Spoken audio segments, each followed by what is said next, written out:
Welcome to the Megacast. I'm Tyler Keefe from the studios of our flagship station, Civic Center TV and 89.3 Lakes FM. You can find us on Comcast Channel 15 and AT&T Channel 99, where you'll also find the Megacast live Monday through Friday from 10 a.m. to 12 noon on Birmingham Area Municipal Access and City Cable 15 of Southfield. Join us also live Monday through Friday, 10 a.m. to 12 noon on the Media Network of Waterford on Channel 10 and on Channel 10 in Lake Orion and Orion Township, live to tape at 1 p.m. and 1 a.m. every day on Orion Neighborhood Television. Find us on the radio in the Birmingham, Bloomfield Hills, and Troy area by visiting 88.1 The Biff, a service of the Bloomfield Hills School District with operations out of Bloomfield Hills High School. Find us online on our Facebook pages, facebook.com/CivicCenterTV15 and facebook.com/LakesFM, and on our website as well, CivicCenterTV.com, by clicking on our Watch Live link, and also on My Michigan TV, otherwise known as MyTV.com for more information on where you can find us live, find our shows live to tape as well on there and on demand, and learn more about their other original programming such as Steve Leto Live and Larry and Maddie Live. MyTV.com.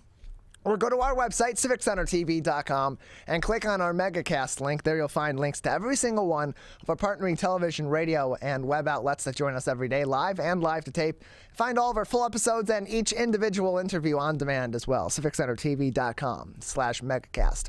Right next door to that is our coronavirus page, CivicCenterTV.com/coronavirus, where you'll find more information on COVID-19 from the Centers for Disease Control and Prevention, the Michigan Department of Health and Human Services, and the Oakland County Health Division, so that you can stay up to date on everything that you need to know about the spread of COVID-19, about precautions you can take against COVID-19, about the different variants of COVID-19, and the vaccines and boosters, where you can get them, what their testing was as they were being put through trial periods, where you can get them, when you should get them, why you should get them, all that information from the CDC, the MDHHS, and the Oakland County Health Division, linked directly on our website, CivicCenterTV.com/coronavirus. You click on any of those links, and it will take you directly to their COVID-19 specific pages, so you don't have to navigate through all these different websites to find all this very helpful information from accurate resources and experts on the front lines here battling COVID-19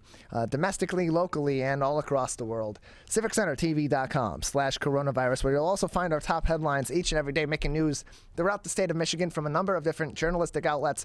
We link to each and every one of these articles so you can read them in full, know what's going on the COVID-19 front, and more. And of course, as you're going through these different journalistic outlets, highly encourage you, if you have the means to do so, to subscribe to them and support local journalism all throughout the state of Michigan, whatever region you may be in. Making headlines today, police, protesters, and more are still at the Ambassador Bridge blockade as the night fell on Thursday. This is from the Detroit Free Press. After 4 days of truck protests that shut down the Ambassador Bridge, one of North America's biggest commercial gateways, an end may be in sight. Windsor Mayor Drew Dilkin signaled on Thursday that he hoped for a peaceful resolution, but was preparing to use police reinforcements to remove the protesters who he said were trespassing if they did not disperse on their own. Quote, a short time ago, he said, quote, Windsor City Council met and had authorized that an injunction be sought from the Supreme Court to bring about an end to this illegal occupation. He was, in close quote, he was then joined by business association representatives and, in clear terms, said the protest, quote, must come to an end, end closed quote. Speaking directly to anyone thinking of the group to reinforce it, he said, quote, you are not welcome here, end closed quote. In addition, Matt Maroon, chairman of the Detroit International Bridge Company, which owns the privately held span of the Ambassador Bridge, said the blockade, quote, cannot continue any longer, end closed quote. He continued on saying, quote, after the blockade is cleared, we need to shift our thinking and recognize that these crossings are too important to be subjected to politics and short-term thinking that compromises the ability of commerce to flow. Still, the Canadian Trucking Alliance added that the protests are not peaceful, and many of the vehicles and people involved in the protests are not heavy trucks or people in the trucking industry at all. As of 9 p.m. on Thursday night, the police had not removed anyone from the bridge, but had set up a blockade of cop cars with flashing blue and red lights on all of the surrounding roads. A group of about 100 protesters on foot at the base of the bridge were carrying Canadian flags and signs reading, quote, "Don't tread on me," end closed quote. That's an American quote, so that's a little bit off. To the thumping bass of loud electronic music. Wow. Funny they play electronic music for the Get Off My Lawn crowd.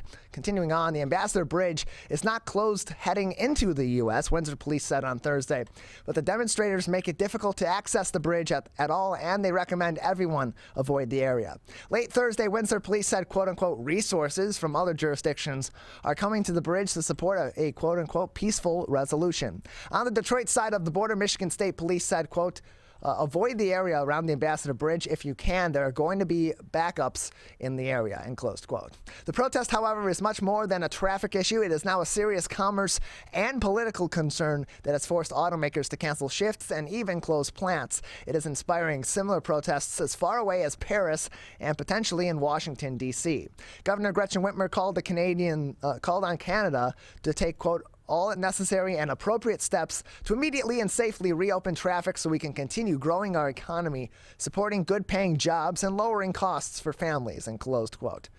She then continued on saying, quote, our communities and automotive, manufacturing, and agricultural businesses are feeling the effects, she added. It's hitting paychecks and production lines. That is unacceptable, end closed quote.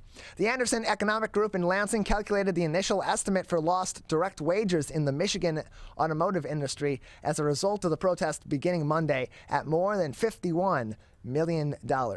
Blockades are also spreading globally. Canadian truckers are calling themselves the Freedom Convoy, of course, and in Paris, where trucks arrived from southern France on Wednesday, mimicking the same tactics. The protesters are basically naming their group a French translation of the convoy.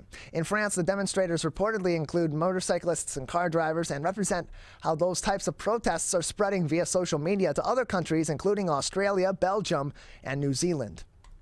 In the United States, people are organizing on social media under the name Convoy to DC 2022. Great creativity there.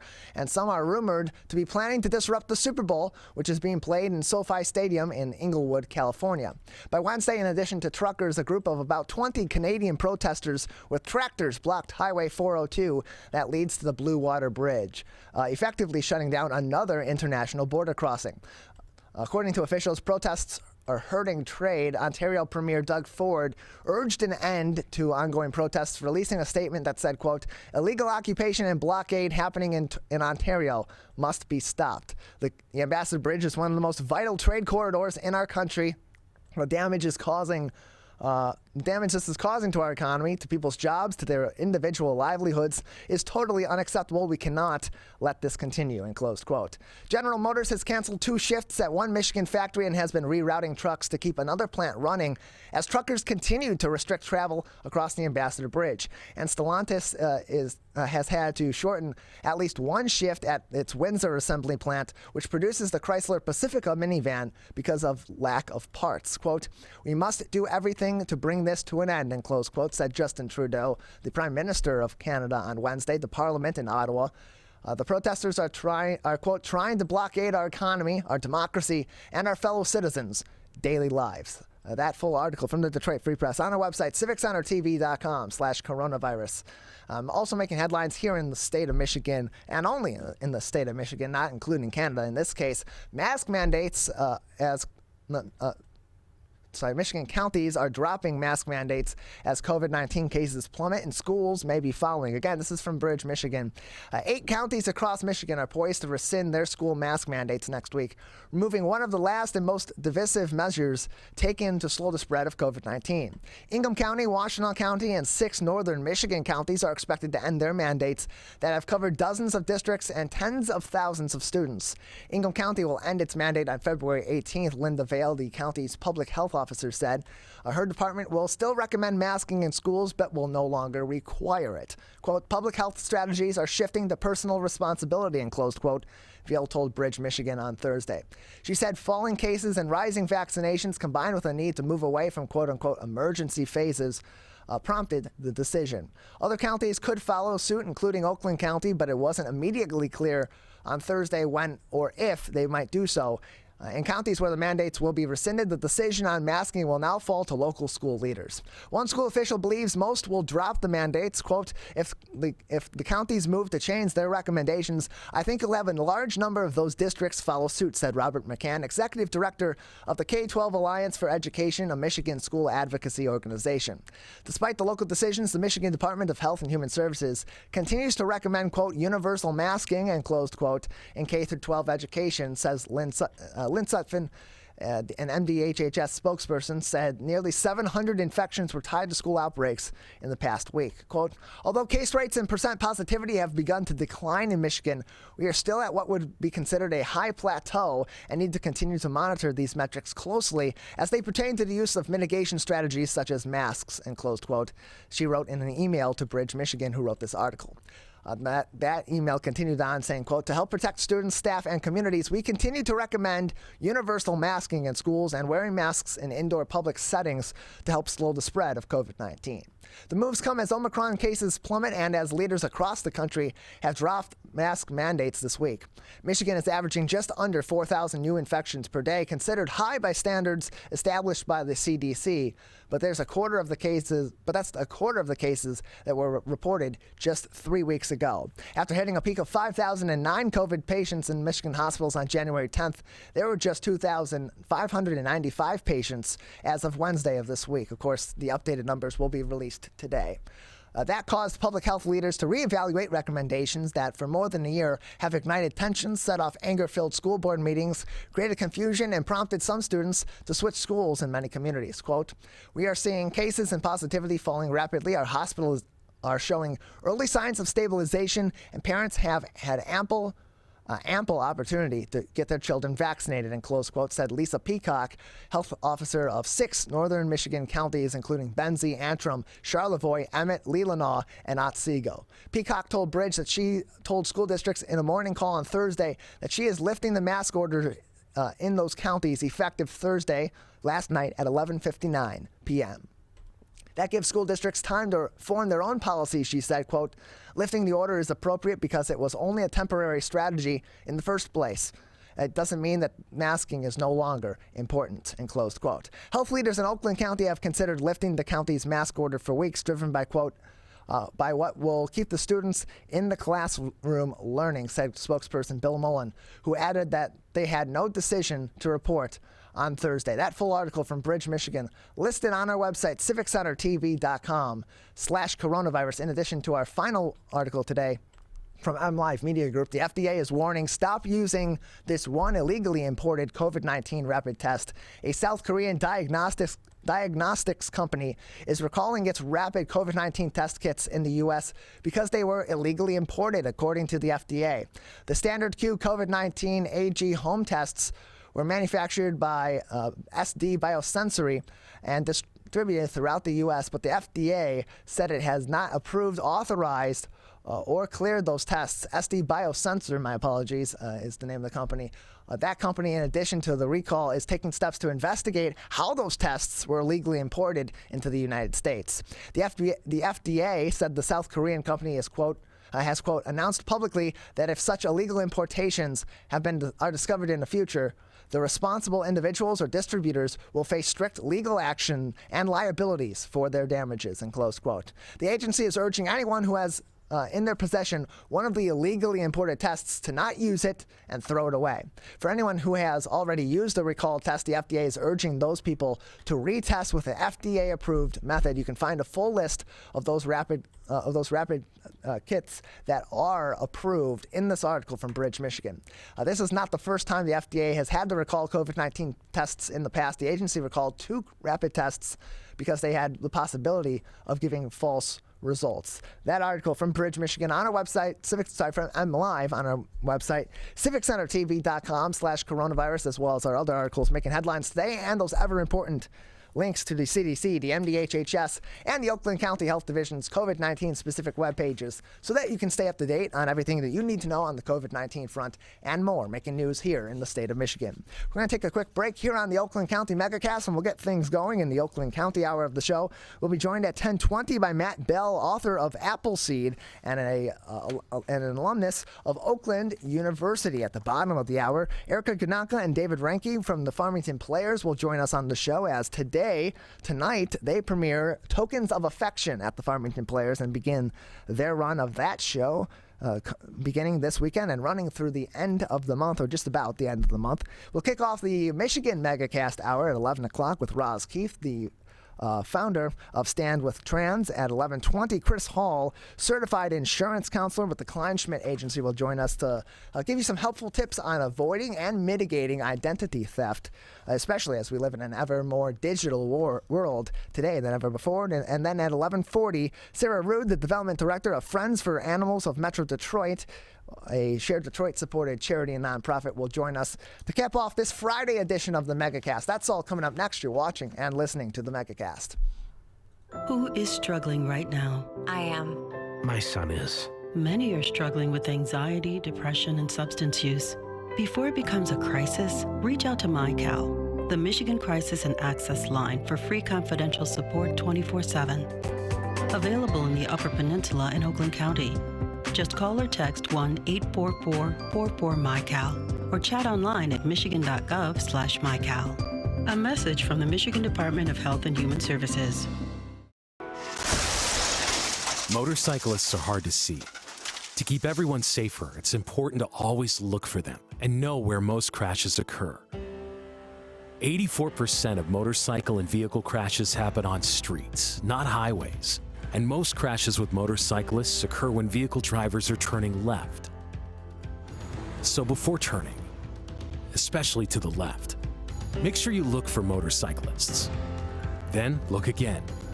It could save a life.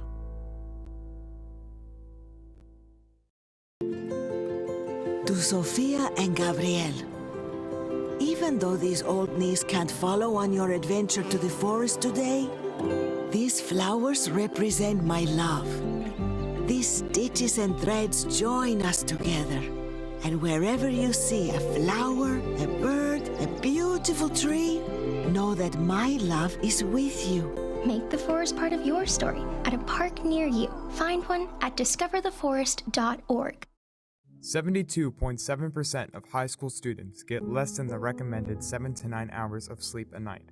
This can cause pain, obesity, and can very negatively affect your mental health.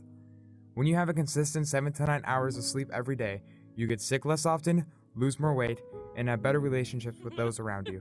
For more information about the dangers of sleep deprivation, go to sleepfoundation.org. This message is brought to you by the WBHS Digital Media Arts Program and 89.3 Lakes FM. Can I ask you a question? Why did you get your kids vaccinated? It was hard for them to social distance, to be isolated from their friends. I want them to get back to school and sports games. So as a pediatrician, I recommend the vaccine to everyone I know. The boys lost a former teammate and classmate who was only 20 years old. It's been a devastating year. We want to get back to normalcy. Our daughter is really looking forward to being with her friends, being a kid. It's the Great Lakes water. And so what people do ends up in our waterways. Flushable wipes are just evil. They should be thrown away. They're impossible to destroy, and they can cause significant problems. One of the main things when you're cooking is to not dump fats, oils, and greases down your drains. They stick to the sides of pipes, they stick to everything they come in contact with. Don't put it down the sink. There's one water, and it's ours to protect.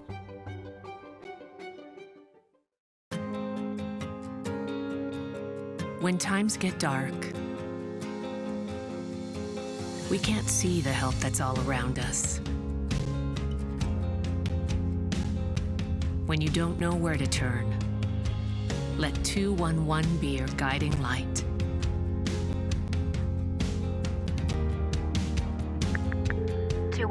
How can I help you? Our guides are ready to connect you with the help you need.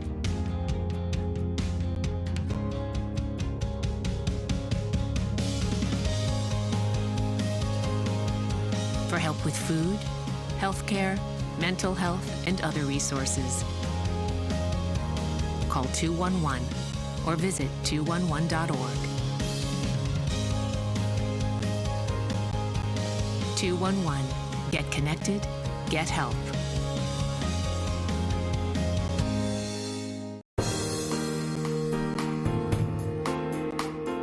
Welcome back to the Oakland County Megacast. I'm Tyler Keefe. You can learn more about everywhere that we're broadcasting live and live to tape in Oakland County by visiting our website at civiccentertv.com/megacast. Joining us now is an author who has written novels such as Scrapper and In the House Upon the Dirt Between the Lake and the Woods, and is also the author now of Appleseed, as well as an alumni of Oakland University. Matt Bell joins us on the Megacast. Matt, thank you for being with us today. Thanks so much for having me. Appreciate having you on. So first off, this is not your first novel that you've written. Appleseed is one of many that you have written. Where did your love of writing begin, and where did that love of writing then get focused into writing novels and to writing short stories? Sure. Thanks so much. I was a lifelong reader. I grew up a voracious reader. And I think the real first stories I wrote were a kind of like reader response. I just wanted to make more of the things I liked and loved. And so, in some ways, writing is a part of reading too, that sort of enjoying art made me want to make art. But I started writing seriously in my early 20s, right before coming to Oakland University. And yeah, been at it ever since. So I think I've really mostly written fiction. So from the first time I started writing, it was in that form. And so where does your writing process begin? For every writer, whether they're writing short stories, they're writing novels, they're writing screenplays, that onset, that idea generation, and where you go from there is different for everyone across the board. So for you, as you are developing a story, where does your process start? Where do you go from there? And then how long does it take you to then craft a full story like you would have in a novel such as Appleseed? Yeah, I would say in Appleseed, which I'll just show here, I started really with a single image. I had part of the novel is a mythological retelling of the Johnny Appleseed folktale, as if Johnny Appleseed was a half human, half animal faun from Greek myth. And so I had this initial image of that character sort of planting in the 1800s in the Midwest. And then the book becomes this 1,000-year environmental climate speculative science fiction novel. But I discovered most of that writing. So it becomes from this one image, and the rest of it sort of grows as I go. I rarely start with a plan or an outline or know in advance what I'm going to be doing. Appleseed took about 3.5 years to write, from sort of that first image to the final version I sent to my publishers. So as you're going through that process, and as you said, there's not quite that definitive plan that you're laying out of, okay, here's the outline of my story, I'm going to do this, and then this is going to happen, and then this is going to happen. It kind of comes together organically. 3.5 years to write Appleseed. As you're going along that process, what sort of changes do happen along the way? What sort of shifts have to be made in your writing process that ultimately lead to a novel like this taking 3.5 years to write and ultimately coming out in its final form? Yeah, I think the first draft of a novel for me is a really exploratory generative process. I'm sort of figuring out what the book I'm writing is. I'm figuring out what it's interested in, what I'm interested in it. I'm doing a lot of research, and so the book's changing as I'm researching. So there's this first draft that is kind of a baggy, misshaped thing that is, the result of that process. I do eventually outline and move it toward a hopefully more pleasing narrative structure. But I do think there's a turn where you go from the writer-based version of the book that's really for me and my process and my exploration to something that will create an experience for the reader. And so as you do that, you're moving toward hopefully a more, well-built sort of structure and a more pleasing story. And that is definitely part of the process. I think as it goes on, it becomes more for other people, the closer it gets to the end. And then, of course, now lives primarily in readers and not in me. And I think that's a really pleasing transition in the process. So can you tell us a little bit about your writing style? Because for every single For every single author, there's a different style. Sometimes it's kind of fusions of those that they're inspired by, or there's similarities between one author and another. So for those that haven't read a book by you before, Matt, what can they expect if they read Appleseed or they read another one of your novels or short stories? Yeah, I think that's great. I'm trying to tell the best story I can. I think the books tend to be sort of described as weird, right? Sort of a lot of kind of odd stuff happening. They're definitely out there in certain ways. This novel is I think of it as like a science fiction novel or a speculative novel, although it covers like 1,000 years of time. So there's different parts of different things. Really, this particular book inspired in part by writers like Ursula K. Le Guin, is one of my favorite science fiction novelists. There's a lot of nature writing in the book. I thought a lot about like Annie Dillard's work or Wendell Berry's work and thinking about the way I'm writing about that. The politics of the book were inspired by writers like Naomi Klein. A big part of the book is about agriculture, especially in the future, sort of industrial agriculture systems, and reading books by people like Michael Pollan and people like that. So, it becomes this sort of, all these different influences come in, right? And they're all kind of working together and combining with your own imagination, your lived experience to hopefully make something new. But I think if people like any of those writers, like there's a lot to hopefully enjoy in this as well. There's also kind of a base of like myth in it too. There's a retelling of the Greek myth of Orpheus and Eurydice that's tied through it. And then, of course, this retelling of Johnny Appleseed. So, you can see it's sort of a bit of a stew of different things that are all coming together in this way. But I think that's an enjoyable part of writing for me. I always say that one way to write a novel is just to put like everything you love in it, that'll make you love the book while you're writing it and hopefully make other people love it too. And so there's a little bit of that here. Like it's just a lot of things that I like put together and worked into tell this story.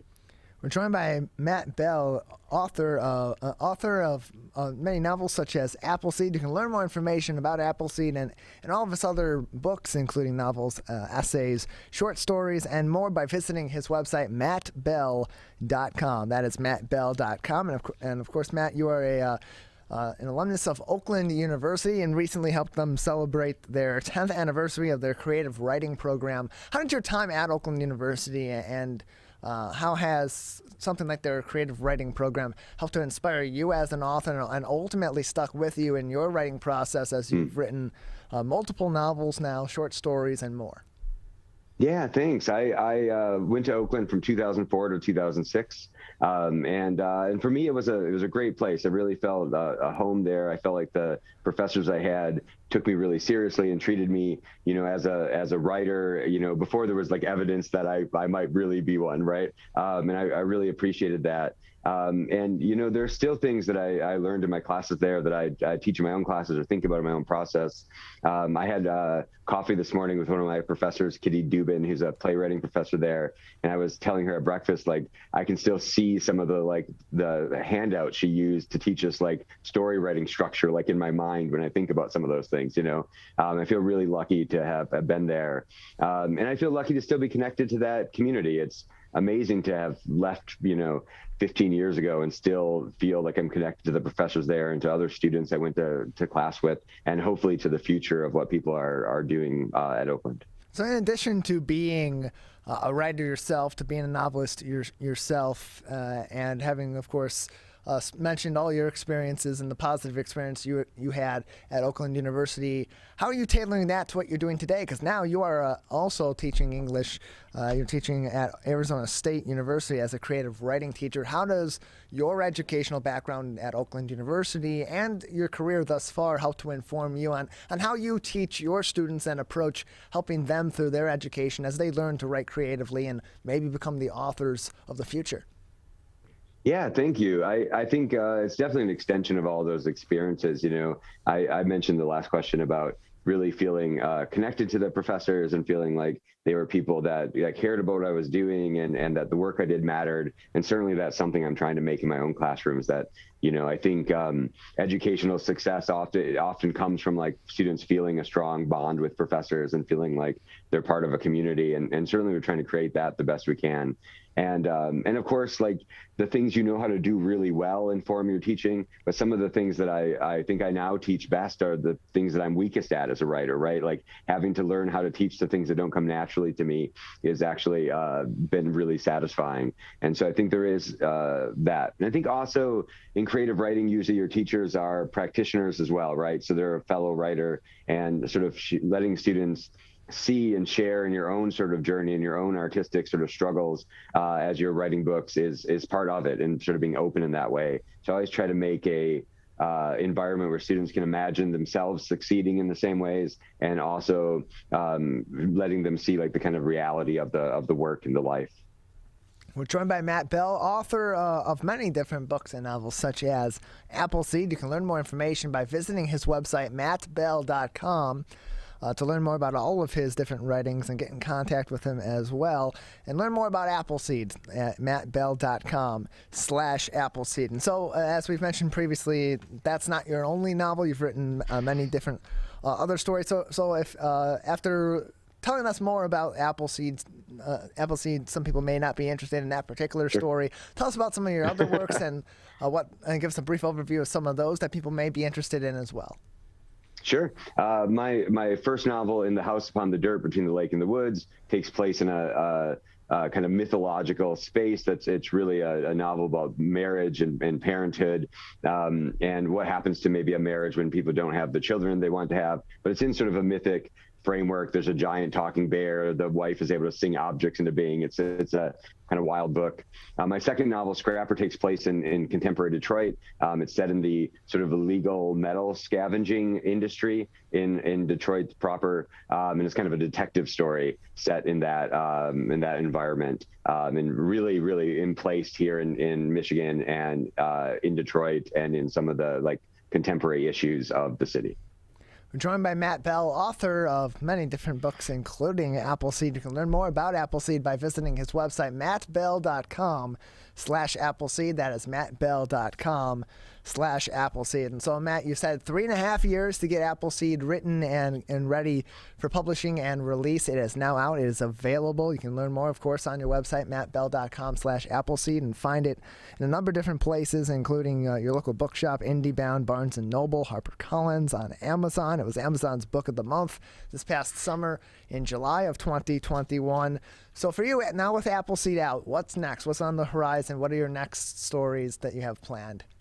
Sure. I have a book coming out next month called Refuse to be Done, that is a guide to novel writing through the lens of rewriting and revision. So that'll be out in a couple weeks. And then I'm working on the next novel, slowly making progress on that. And if that 3.5 year path holds true, maybe I'm about halfway through that one. But yeah, so it's always nice to be in the middle of something and to have that sort of thing to look forward to. So hopefully Refuse to be Done in March, and then this next novel sometime in the next couple of years. Stay up to date on when Refuse to be Done will be ready to go and ready for you to be reading yourself by visiting mattbell.com. Matt, thank you very much for joining us.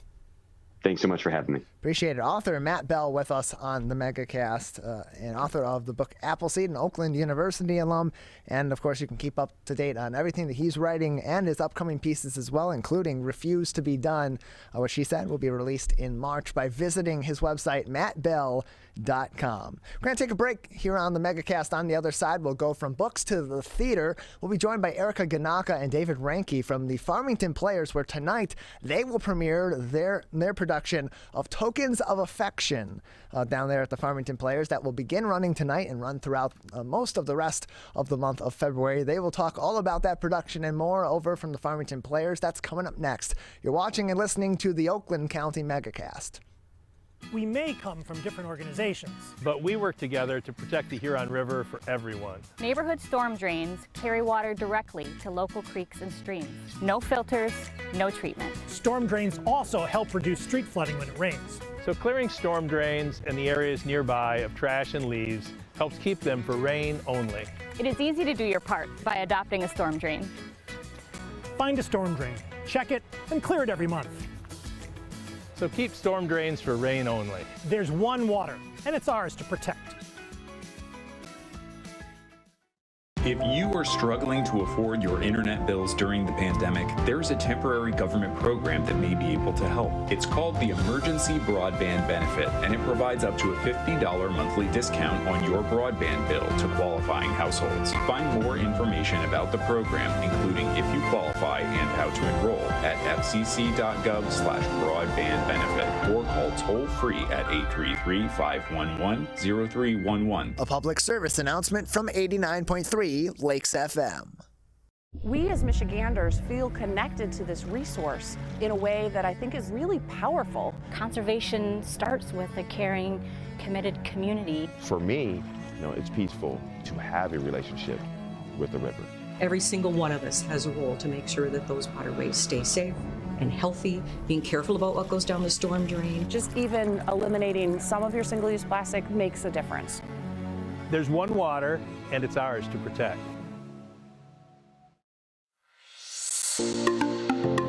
Did you know that nearly 3.31 million Americans don't get their annual checkup? Going to the doctor regularly is extremely important and is a crucial factor in maintaining good health.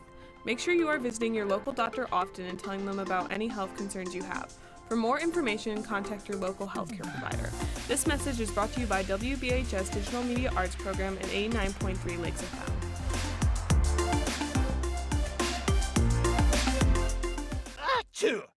People are getting out to walk and bike in higher numbers. More vulnerable road users and higher speed traffic can be a dangerous combination. Crash severity has increased, so if you're driving, be sure to slow down and look for people. There's no need to speed. If you're biking, ride with traffic. If you're walking, avoid stepping into the road if possible. If you have to walk in the street, walk facing traffic. Learn more at walkbikedrivesafe.org. When times get dark, we can't see the help that's all around us. When you don't know where to turn, let 211 be your guiding light.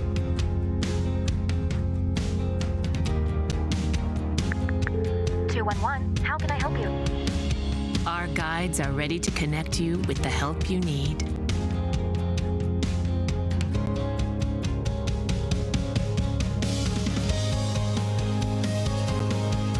For help with food, healthcare, mental health, and other resources.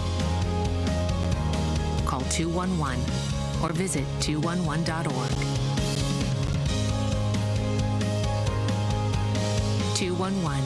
Get connected, get help.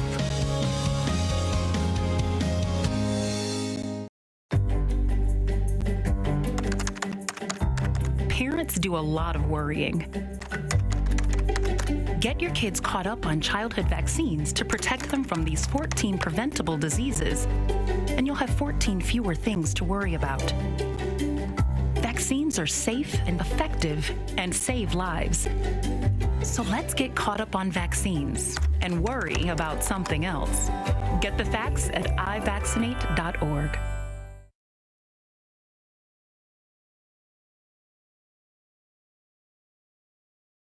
We may come from different organizations, But we work together to protect the Huron River for everyone. Most of the pollution that goes into our rivers is carried by rainwater that flows off of roads, parking lots, and rooftops. the leaves and bark of a single tree can retain a surprising amount of rainwater. Depending on its size and species, it could be 100 gallons or more. It is estimated that an urban forest can reduce annual runoff by up to 7%. Here's one thing that we know can help keep our water clean. Plant a tree. Plant a tree. Plant a tree. There's one water, and it's ours to protect.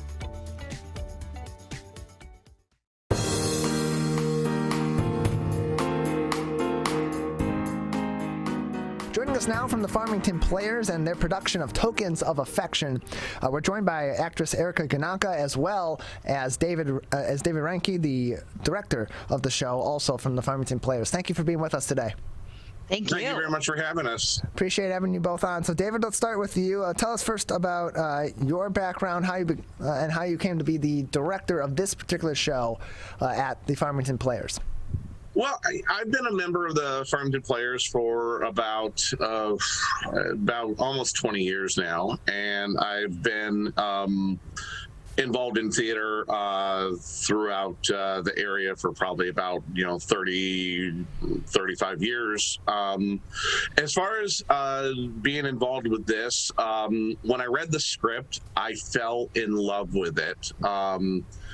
And even more when I was researching it. The playwright, Topher Payne, is actually from Atlanta, and I happened to find out at the time that we were doing pitches for the director's position that there was a group down in Atlanta area, actually a little north of Atlanta, doing the production. So kind of at the last minute, I decided to fly down and see the show. Met a wonderful group of people down there, wonderful production, and fell in love with it. It's not your typical love story, and it's actually the very perfect show for the Valentine's holiday.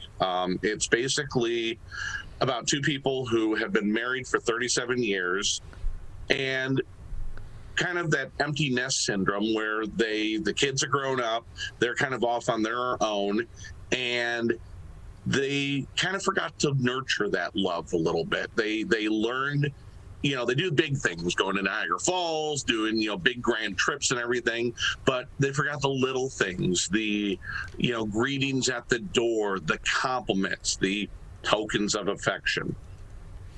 And so, Erica, for you, auditioning for this show, what attracted you to Tokens of Affection at the Farmington Players as a show that you wanted to be involved in front of the stage and on the stage performing for the audience? Yeah, that's a good question. Well, I first read the script, and I had never done a show at Farmington. I know Dave, throughout the network here, and know that he has done some great work. And reading the script, I fell in love with it. I think that not a lot of shows or movies or anything like that really portrays what it's like to navigate love throughout the years and growing old together and all that stuff. So that attracted to me initially, and I was cast while not being a longtime Farmington bar member, which makes me not a liar. However, right away joined, was welcomed with open arms. It's just been everything and more. The stage has been like an actor's playground. Dave encourages bold choices and kooky choices, and is our biggest fan. So it's just been lovely. So David, you told us a little bit about a little bit of the gist of the story, or some of the common themes of Tokens of Affection, which will begin running February 11th at the Farmington Players, as well as February 26th, as well as more information on farmingtonplayers.org. But give us a little bit of a synopsis of the crux of the story. What is the story about? What can people be expecting to experience when they do view Tokens of Affection at the Farmington Players in mid-February? Well, basically, the story starts off with Charlie, who's the son. Erica plays Claire, who's his sister. And he lives kind of a solitary life. He has a neighbor who lives across the hall from him and everything, and she shows up for some comic relief. But he finds out that his parents are splitting up after 37 years of marriage. The reason why is his mother says his father never bought her flowers, never gave her flowers, which really is a metaphor for, again, the tokens of affection, the small little things that going on. So the father shows up at his house, his apartment. The mother then descends down to the daughter's home, and the two of them kind of have to get together to try to get their parents back together, because they don't want to have to be having these separate homes and everything like that, because that's disrupting their lives, how they've been going. So it's a very sweet love story, but it's got a lot of comedy and a lot of heart to it. And then, so Erica, for you, you're playing the part of Claire, who's one of the children of this separating couple that's at the crux of this story. What about Claire attracted you to audition for that? And then what about Claire as a character is enjoyable for you to experience as an actor and as a performer, growing into this role and building this role for this edition of Tokens of Affection? Love these questions. I feel like I'm a real actor when you ask them. Thank you. So thank you for asking. She's very much, what drew me to her was like, I'm a Friends fan, as we all are. And I feel like Claire is like if Rachel and Monica had a baby, like she's the hybrid of those two. So initially my friend's heart was like, yes. But reading it and going further into the character, she's very much structured. Nothing can go wrong. And it's a comedy, so everything's going wrong. So you can only imagine what she's reacting like. She's bossy, but ultimately, I love that underneath all of that, there's layers. She loves her family. She wants everyone to be a 10 out of 10. And I think that, showing more of like the vulnerability in a person like that, who, every day you don't see, is kind of like an actor's like nom nom snack. We're joined by Erica Ganaka, one of the actors playing Claire in Tokens of Affection, which will be at the Farmington Players on February 11th and February 26th. Adult tickets $22, and student tickets or seniors cost $20. More information on their website at farmingtonplayers.org. We're also joined by David Ranke, the director of Tokens of Affection. And so, David, it's interesting because this play is being performed at the Farmington Players right around the time of Valentine's Day, and people are going out on their Valentine's Day dates, or they're going out and just having a good time, and maybe they're there with their significant other. And it's kind of a weird situation because this play, you're trying to lean into the theme of love, and then you're going to see this play that at its base is about a longtime couple, a couple that has been married for almost 40 years, splitting up. So why is this still, despite all of that, and despite the crux of this story, why is this such an interesting play to go and view during this time of the year for individuals or even for couples? Well, I think that basically you get a not your typical A plus B love connection. Most love stories, romantic comedies, start with a 20-something meets another 20-something, and some happenstance happens, but in the end they fall in love. This is what happens after the happily ever after. And again, I think a lot of people can relate, whether they're starting off as a new couple or whether they've been a couple for a long time, that maybe, maybe we shouldn't lose sight of the small things, the little things. Everybody can do grand gestures, but if you lose sight of the little things, you kind of lose sight of how to nurture that love. And I hope that when the audiences leave, they leave with a happy heart, and they hope that they don't lose sight of the little things that really make love grand. And then, Erica, you mentioned a little bit about what makes playing Claire an enjoyable experience for you as an actor, but in general, acting in Tokens of Affection, why is this story something that resonates with you as an actor, and then on a personal level as well?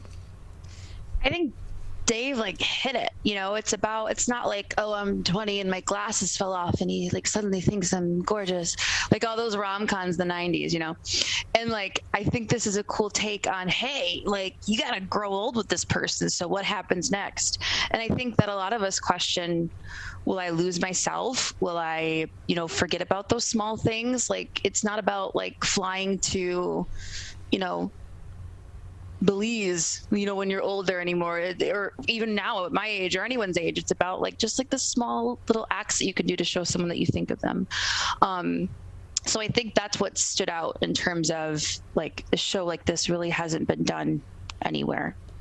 We're joined by Erica Ganaka, one of the actors in Tokens of Affection, playing Claire, with us on the Megacast, as well as the director of the show, David Ranke, from the Farmington Players. You can learn more information about the show, which will be running between February 11th and February 26th at the Farmington Players, by visiting their website, farmingtonplayers.org. And so, Erica, the COVID-19 pandemic obviously has thrown a whole lot of wrinkles into performance of all kinds, and especially stage plays such as Tokens of Affection. For you, how has the experience of continuing to act during the COVID-19 pandemic, and particularly in a play that's during the ongoing crisis that we're in, how has that changed your approach to acting, as well as what you are accustomed to in the audition process, in the rehearsal process, and then in the performance process as well? Yeah. Well, we're back, so I'm so happy because I was so sad. Auditioning, I mean, and we're being so cautious, tests every week and masks and things like that. The extra steps that we have to take to keep everyone safe is just easy because we've lost theater and we know what it's like to miss it and love it. And so having it back is like, I will do whatever it takes to make sure that we can do this and keep everyone safe. And I especially think that in a time like this, like, you want entertainment. You want to get lost in something else. And, TV, Netflix, chill is great, but like going to live theater and having an experience with a bunch of people was so missed. I know a lot of people miss that. So that's kind of like, I lost my baby, now I have it. So let's just like keep it forever. And same with you, David. It's a different perspective, I would imagine, as a director versus a performer in a play like this, or in any form of in-person entertainment that was suspended for good reason during the bulk of the pandemic. So for you as a director coming back into the theater with another production here with Tokens of Affection, how has it changed your approach to directing these shows, knowing what the actors have been through and what you and other directors who have been away from the stage at certain points during the pandemic because of COVID-19, how's that changed your perspective coming back to the theater? Well, as Erica said, it's something that we all missed. People who really loved the theater and loved, doing it. I actually, normally I wouldn't have done this, but I actually was in the last production, The Honey Jack Christmas. I decided to audition and got cast in that. So I decided I didn't have enough to do, so I was directing, and then I was acting right before that. As far as, approaches, again, it's just, we decided to, do smaller productions. This is a cast of 6. We were rehearsing with masks on, which unfortunately you don't see the facial expressions of people on things. So then we moved to not wearing masks, but we're doing weekly testing with the cast and everything. And, I know that, with the Omni variant, that it's, pulls another wrinkle into a lot of things, but we're just trying to keep everybody safe, and have an enjoyable experience. I know that, one of the changes that we had, the Farmington Players, is we are requiring patrons as well as the cast and crew to be vaccinated. And when they come, anyone 12 and over needs to show proof of vaccination with their ID when they show up. We're joined by David Ranke, the director of Tokens of Affection, as well as Erica Gunaka, who is one of the actors in the show Tokens of Affection through the Farmington Players, which will be going on February 11th through February 26th at the Farmington Players. More information on their website at farmingtonplayers.org, where you can also purchase tickets. $22 for adults, and tickets for students or seniors cost $20. And as David said, patrons must provide proof of vaccination and ID in order to gain entry into the theater. And then on top of that, mask wearing also is required in the theater. And so, David, for those that are interested in another production in the future with the Farmington Players, or in supporting the Farmington Players, how can they get more information, or how can they go about maybe joining future shows, either on stage or behind the scenes on the crew? Well, we do have, actually, our next show, Death Trap, is coming up. That actually, tickets go on sale for that on the day that Tokens of Affection opens. We do have auditions for that. Right now, we're kind of keeping that in the membership, but you can join to become a member if you want to audition. That's what Erica did. And also, if you want to work back behind the scenes, you can reach out at farmingtonplayers.org. There's emails on there to the president at farmingtonplayers.org. And if anyone wants to get involved, we always welcome anybody to come in there. We're always looking for new people to have a great experience on there. New people brings in new insights and new ideas. David, Erica, thank you both for joining us on today's edition of the Megacast. We look forward to Tokens of Affection at the Farmington Players coming up later on this month, February 11th through 26th at the Farmington Players. Thank you both for joining us. Thank you so much for having us. One of the things you can look for in your friends is a change in behavior. These can be big changes, they can be small changes in mood, physical appearance. They may be sleeping less or sleeping more, drinking more, or their eating patterns may be different. One big change that can be pretty obvious is change in motivation. Do they no longer want to play basketball? Do they no longer want to play video games? Now that we're spending more time online and in virtual settings, it's really important to pay attention to the language that your friend is using and the words they're using to communicate. So when we text our friends, are they taking longer amounts of time to respond? Are they not responding at all? You don't have to be an expert to try to recognize these signs. The second that you feel it in your gut and that you're concerned, that's the second to have the conversation and open the door to what might be going on. Whatever gets you talking.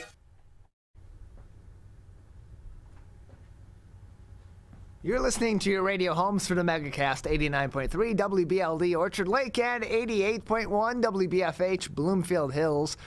Today's edition of the Megacast will continue in just a couple of minutes. Today it is easier than ever to join Michigan's Organ Donor Registry and help build a bridge of hope for organ, tissue, and eye donation.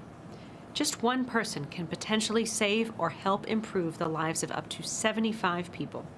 By joining, your legacy could be the gift of life. Sign up today at michigan.gov/SOS or at any of the more than 145 Secretary of State self-service stations located across Michigan. Be part of Michigan's Bridge of Hope by adding your name to the Organ Donor Registry. When times get dark, we can't see the help that's all around us. When you don't know where to turn, let 211 be your guiding light.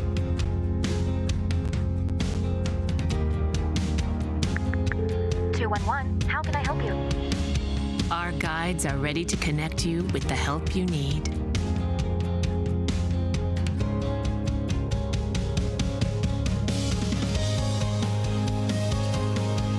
For help with food, healthcare, mental health, and other resources, call 211 or visit 211.org. 211. Get connected, get help.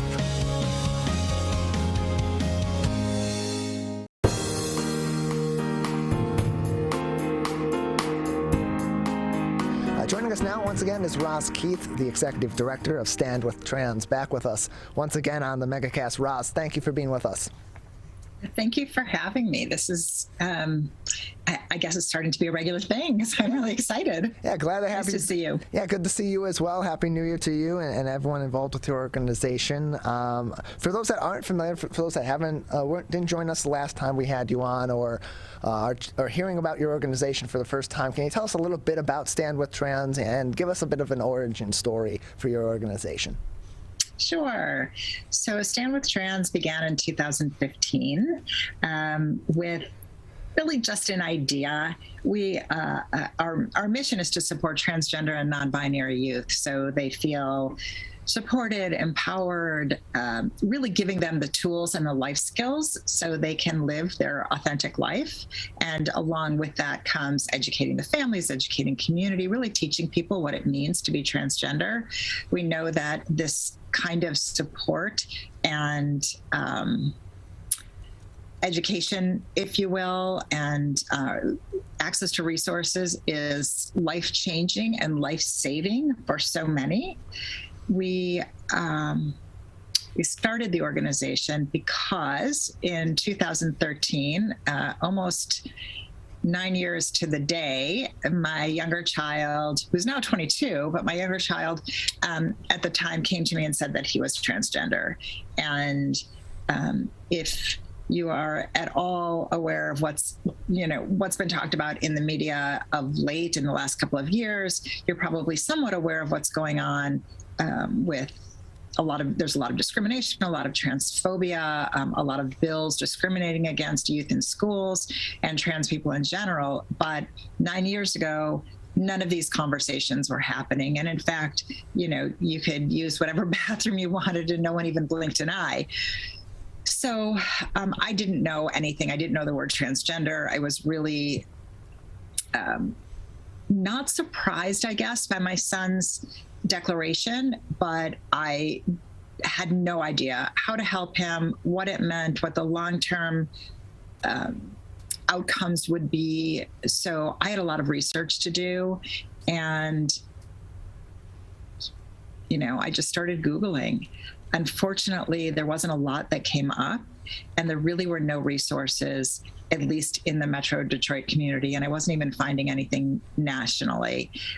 We couldn't find trained mental health support. We couldn't find the right medical support. In fact, there was one pediatric endocrinologist, which is the type of doctor who prescribes hormones to people who want to medically transition. There was one in the area, and she didn't take our insurance. There were no support groups. There weren't any books I could find at that moment. So it was really heartbreaking. I couldn't find what I needed to help my child. That was the most difficult part of the entire early process, was not having access to support and resources that would make a difference. So, about a year and a half or so in, we were working things out and cobbling together a plan for our son. And we realized, as we started to tell our story and tell our story publicly, that there were hundreds and thousands of families out there just like ours. And we really had no idea, because we were isolated and we felt so alone. But seeing that outpouring, and families who were just hungry to support their child, love them unconditionally, and were just looking for some lifeline, that's where the idea of Stand With Trans came from. And ultimately we filed for our 501c3. I have to say, I didn't really know what I was doing at the time. Maybe I shouldn't admit that, but we just wanted to help. We just, I knew what our support meant to our child, and we wanted to be able to offer that to other families who were struggling. So here we are, nearly 7 years later, organizationally. Yeah, 7 years of Stand With Trans, founded in 2015, and then, of course, your journey about 9 years ago, beginning with your son coming out. And so back then you said that there were very few resources, if any, that you could find to help with your son, to provide the assistance that he needed, that your family needed as he was transitioning. And so now, 7 years later with your organization, a lot of these resources are being provided by your organization, and that's arguably the most important impact to have, is because for groups that are marginalized, for groups that are being discriminated against, that are either having resources pulled away from them or simply not provided to them at all, having resources that they can get more information, that they can get the supports they need, becomes so critical.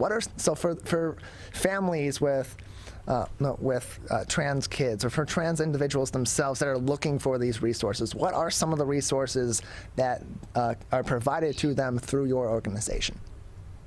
Sure. So we have, kind of going back to our beginnings, the very first program or ongoing program that we developed was a support group network.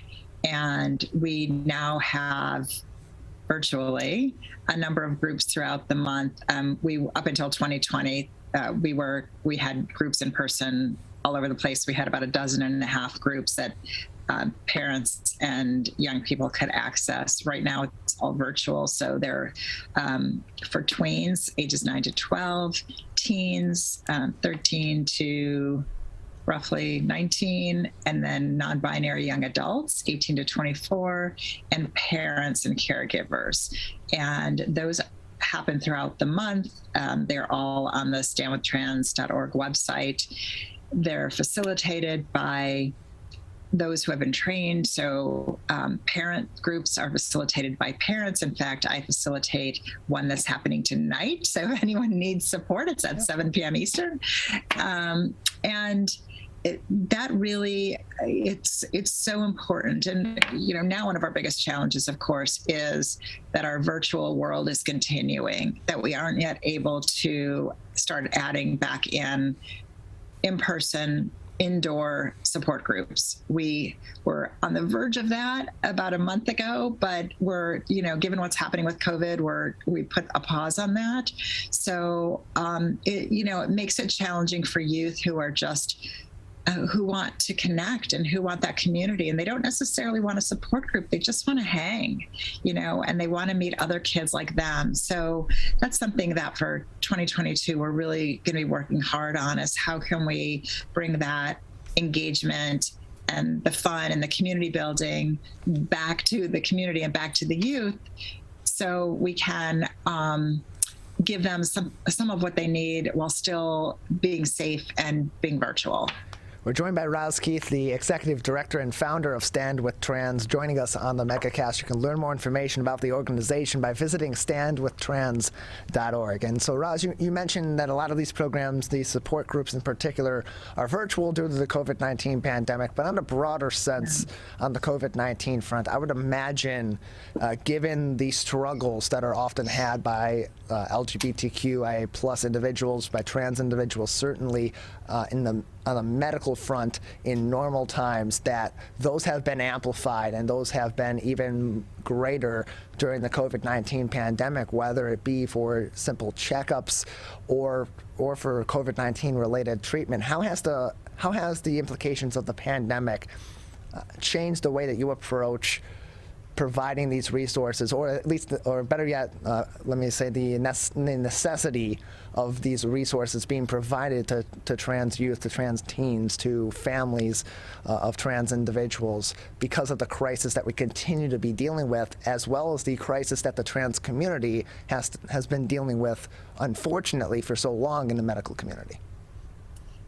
Yeah, wow. Well, that's a big question. Yeah, so one of the things that we're seeing across the board is the isolation due to being sequestered at home, which is still going on. Even though many kids are back at school, there's still a lot of virtual everything going on. And it has increased significantly the need for mental health support. Often kids aren't out to their families, and if they have to be at home, if they're going to school virtually, that means they're at home with unsupportive family members practically 24/7, and that is just exhausting and wears on the psyche and is not does not create any positivity in the moment for trans youth. So the need for the mental health support has grown. The good news, it's sort of a good news, bad news. The good news is we have more trained clinicians than we had several years ago, but there still aren't enough. And they're working long hours to be available, but many are not taking new clients. Many have waiting lists. So it's really tricky. And then you've got the whole social distancing and pandemic piece of it, where most of the therapy now is televisits. And telehealth is a beautiful thing, but not everyone feels comfortable talking to a therapist like this, on the screen. It's really not as personal, and it's just, so it brings a lot of challenges. One of the things that we're trying to do right now to help support that is we have a program that actually is funded by the United Way of Washtenaw County to bring to pay for some therapy sessions for youth who live in Washtenaw County. The therapists can be anywhere in Michigan, so we're working to secure. We've already got 3 on our list, and we're recruiting for youth to apply. So we will pay either a copay if there's insurance and they can't afford the copay, or a session fee if there's no insurance, and the youth will receive up to about 8 sessions. So it's short term, it's not a long-term fix, but it will provide access to those who just, can't find somebody. Their situation, their financial situation has changed. They can't afford to pay for multiple sessions. So we're hoping to get more of those support systems to the youth who really need it. And, yes, it's limited. There's only a small bucket of money and it's in one county, but hopefully, these programs will grow. And then while that's happening, more therapists will get trained, more therapists are graduating and becoming licensed. So it's a slow process. We're joined by Roz Keith, Executive Director of Stand With Trans, joining us on the Megacast. You can learn more information about the organization as well as its programs and resources by visiting their website at standwithtrans.org. And Roz, you offer many parent support groups as well for parents of those with trans children or teens. How does the journey differ for parents as opposed to their children? I would imagine in this process, because I would imagine for some parents like yourself who are very supportive of their child's gender identity and are working with them as they make their transition, as they begin to identify with their true identity. But in some cases that may not always be the common case with parents. So what resources are provided to help parents not only learn more about their child's gender identity, but also to help with the transition in general, to make sure that it is comfortable and is smooth, the entire process of coming out for the child? Yeah, great question. So there are most everyone, every parent who finds out that their child is transgender has some feelings wrapped up in that announcement.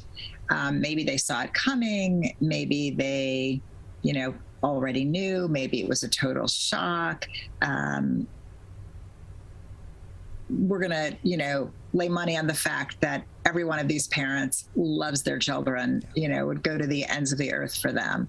But there seems to be this shift. They find out the news, not everyone, but there are a lot of parents who find out the news and they just they're unable to kind of see beyond their own feelings about it to help their child. And I'm not saying this happens all the time, but we do see a lot of this. In fact, this question just came up recently from a group of therapists and how to help parents who say, I don't know how to deal with the loss.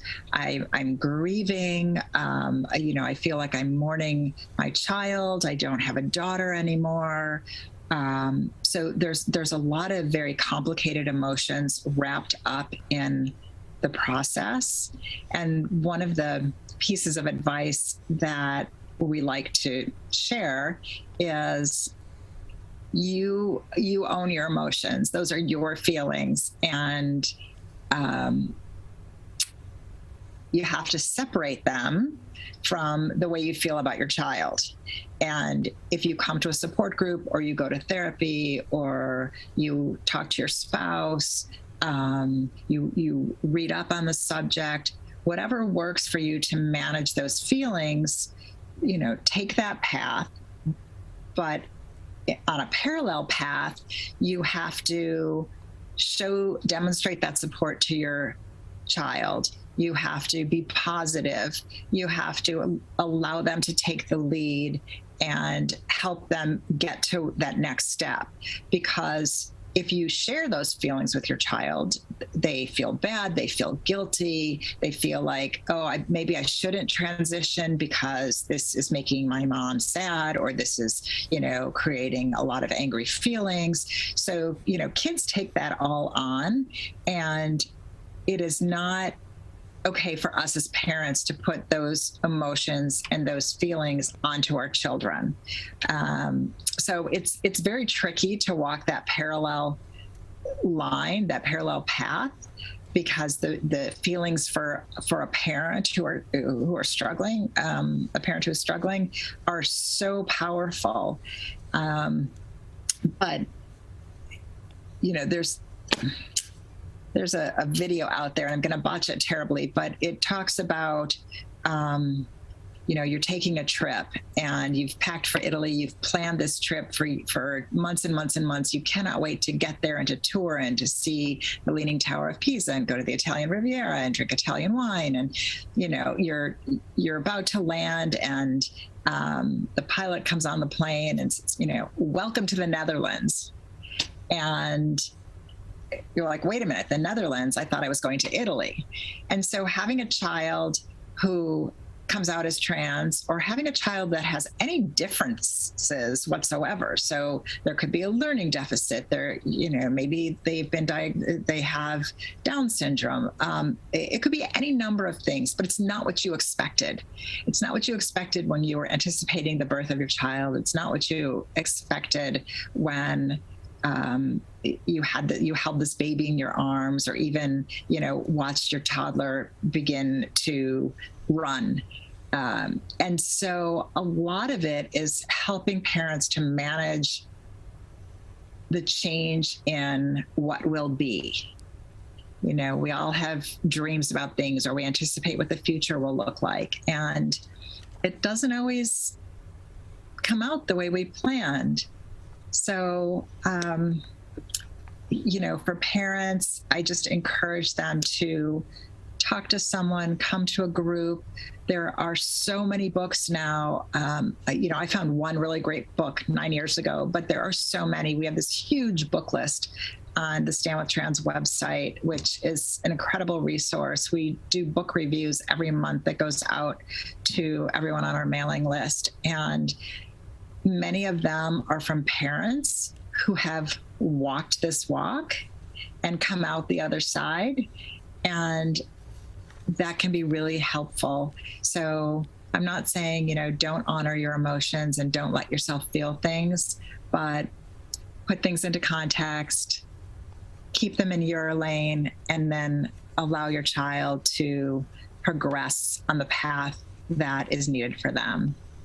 Wow, thank you so much for joining us. Appreciate your time.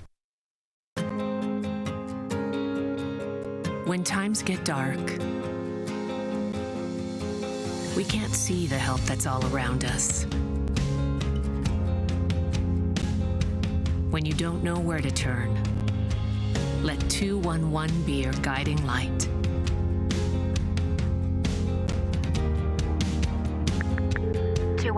How can I help you?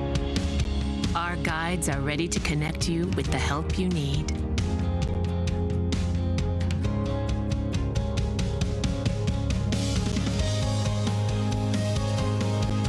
For help with food, healthcare, mental health, and other resources, call 211 or visit 211.org. 211. Get connected, get help.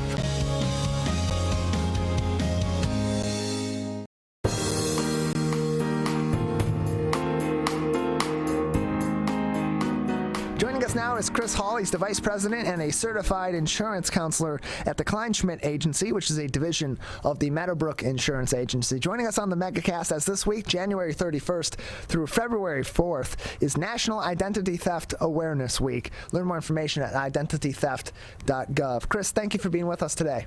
You bet, Tyler. Good to be with you. Good to be with you as well. So while we're on the topic of identity theft, with this being National Identity Theft Week, it comes in many different forms. So for those that may have heard the term but may not know the exact definition or the broad form of the definition of identity theft, what defines what identity theft is, and what are some of the different ways in which someone's identity may be stolen? That is a great question. We kind of throw around the term identity theft as a broad brush type of term. That could be anything from having your credit card stolen and used without your knowledge, all the way to including having your social security number stolen and taxes filed on your behalf to steal your tax return. Really anything that surrounds your identity, financially, or even things like a breach on your computer where they hold your computer hostage until you pay them a certain amount of Bitcoin. I mean, there's all different forms of identity theft. And in this increasingly digital age that we're in with smart devices and how online everything is, it's more important than ever to kind of familiarize yourself with the different tactics that these hackers use, for lack of a better term, and also figure out how to mitigate your exposure to being a victim yourself. And so it seemed that even years ago, and fairly recently, that even despite the advances in technology and the way that technology has become a greater factor in our daily life and in every area of our daily life in the past few years, that even just years ago, it was still kind of the common traits of, here's how you prevent identity theft. Don't tell anyone your social security number unless they absolutely need to have it, or you trust them with that information for a legitimate reason. Don't go giving out your credit card information either. Make sure that you know where all this personal information is being stored, and you're very careful with what documents maybe you leave out. Now it's a different story, and people need to be extra vigilant about all of their information, both in a hard copy form, but also in soft copy form on their devices and especially on the web. And do you think, despite all we know about technology today and all that we know about the security risks associated with the technology that we're using in our everyday life, on our smartphones, on our tablets, on our computers, and so on, that people are properly taking seriously the threat of identity theft? Well, you're absolutely right. You know, back in the day, you had some good tips. You know, we could largely control that ourselves by simply shredding documents that had account numbers and social security numbers on it, things like that. You could kind of contain it within your own house. Nowadays, we have provided so much information to a various amount of companies, simply just through the course of doing business, that now there is an inherent exposure to those companies. And even if you're not a victim yourself being targeted personally, we've all seen the reports where massive companies will have these large data breaches, and data is out there at a mass level, and who knows if your information is on one of those spreadsheets that's been acquired by nefarious actors. So again, there's, even if you take kind of the right steps to mitigate it within your own household and you're doing all the right things, like on a soft copy, you really can't control what's going on out there on the World Wide Web. So, I have some tips here today that might be able to help you, even free tips that can help you reduce your exposure. And then if you want to get into it, if you do find yourself a victim of identity theft or fraud or cyber extortion attack, there's some solutions out there that are not necessarily free, but might provide you some remedy if you fall victim to it yourself. But the key here, if there's anything to learn, is preventing yourself from being a victim to begin with is far easier than trying to recover your good name after you're already a victim. Yeah, much easier to take measures before identity theft becomes a problem than to deal with it when it is a problem. We're joined by Chris Hall, certified insurance counselor at the Kleinschmidt Agency, which is a division of Meadowbrook Insurance Agency, joining us on the Megacast. Let's go over some of those tips, because we talked about some of the basic ones that have been commonplace in everyday life for a number of decades as the technological age that we're in now has developed, and as we continue through it. What are some other more modernized tips for preventing identity theft or taking swift action if you believe that your identity may have been breached before it's fully stolen or used for nefarious purposes? Right. Well, we've all heard the basics, have good passwords, complex passwords, different passwords for each of your logins. Don't use the same password for everything. Have a good, strong Wi-Fi password, and also keep your software updated. The more smart devices you have, the more potential exposure. And if a hacker is able to identify an area where they can get into something very quickly, usually the developer can release a patch that will patch that up. But you got to keep your software updated to take advantage of that. So those are kind of the basic tips. Now, if you want to go a level beyond that, there's something out there called a credit freeze. Okay, so anytime you apply for credit, whether it's through a credit card company or a mortgage or an auto loan, they check your credit by reaching out to one of the three credit bureaus, TransUnion, Equifax, and Experian. So you can actually proactively contact them if you don't anticipate applying for any credit in the near future and freeze your credit. I've done it on all three three of mine. It was free of charge. And then, anytime somebody tries to take out credit in your name, it will be immediately denied.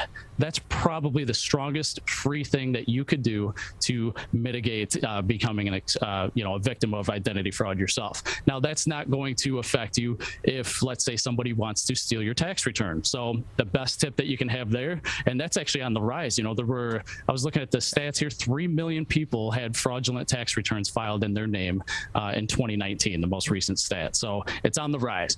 File your taxes early, as soon as you can, because it's basically the first one to get to it is the one that gets the refund. So if you wait until March, April to file your taxes, you're just giving that much more time for somebody who might potentially have your data to file ahead of you. So credit freeze and file your taxes early are maybe the two biggest tips that I can give you to proactively mitigate your risk.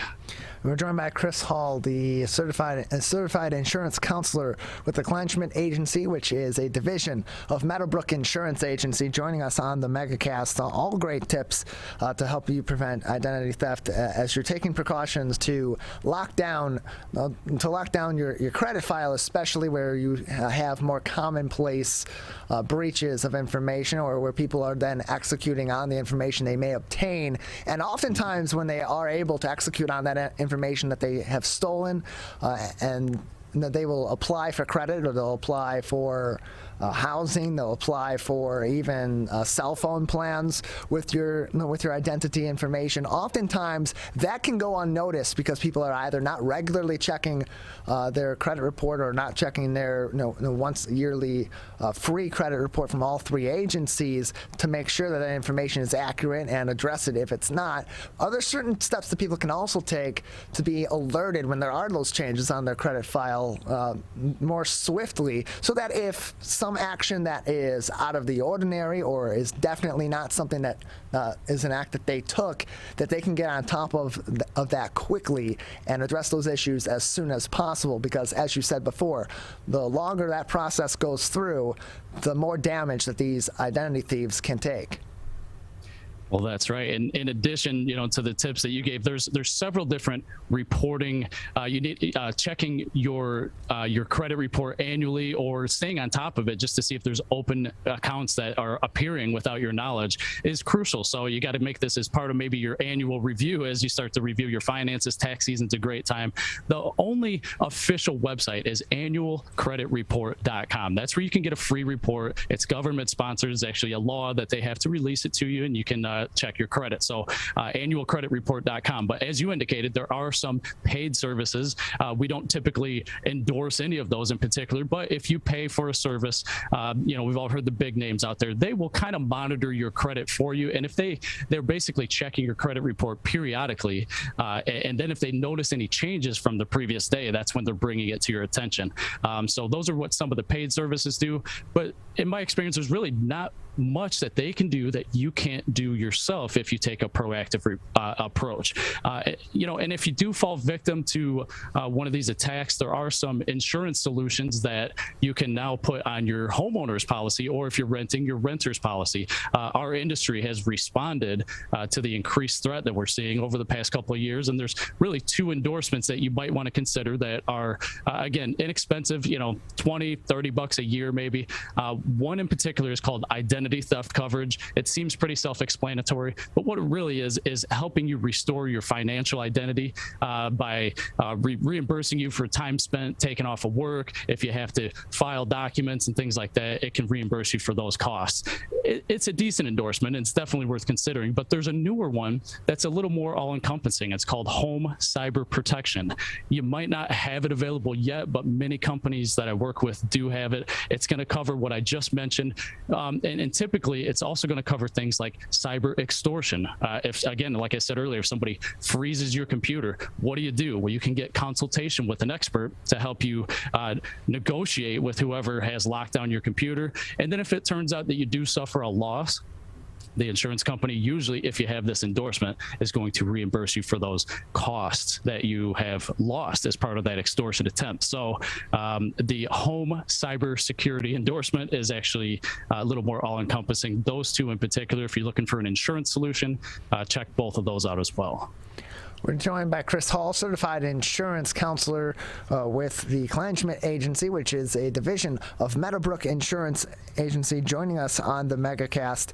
Of course, he mentioned those two provisions that you can put into either your homeowner's insurance or your renter's insurance to help protect you from identity theft, and some of the steps, of course, that you can also take to check your credit yourself or through some of those paid services. And also what's great as the technology has expanded and we're able to access more information online that we previously had to go into brick and mortar locations at our banks or at our insurance agencies or at other places that may be our creditors.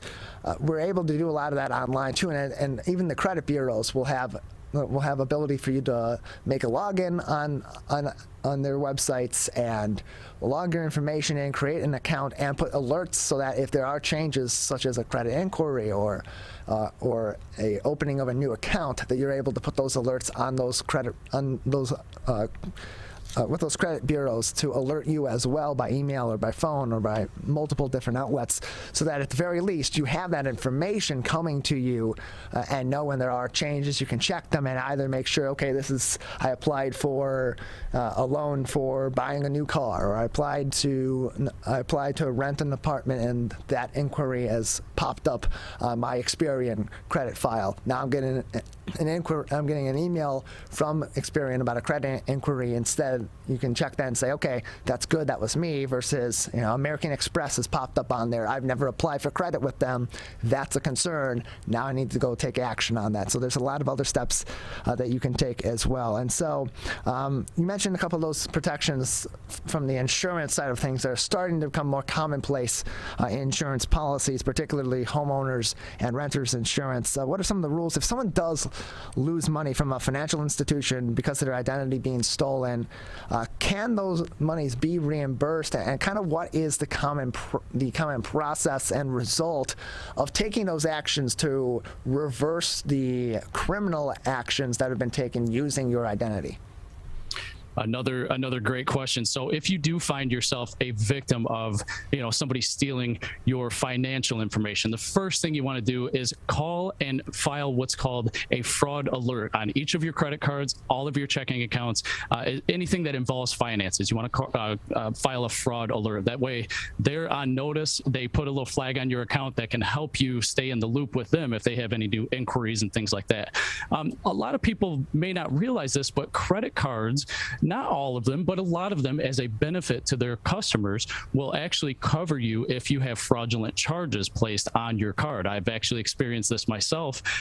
A $2,500 charge from a big retail store in Chicago, Illinois, while I'm here in Southeast Michigan. So they actually reached out to me, and within 10 minutes that was taken off of my credit card statement. So credit cards have an incentive to do that. However, if somebody gets a hold of your PIN number for your checking account or your account and routing number in particular, that is much, much more difficult to recover. So if you, just long story short, checking accounts are more exposed than credit card information in general, because it's much harder to seek remedy if you do find yourself a victim of having your money taken directly out of your checking account. So in particular with that information, close guard your checking account information more so than anything, really. Yeah, and it's like anything else with your personal information. You need to be checking, or with your finances or anything else that's important that you need to be keeping regular tabs on. You need to be checking in with all those things regularly, even if you don't believe that there should be anything wrong that's happening, or you don't believe that anything seems out of whack from your basic checks here and there.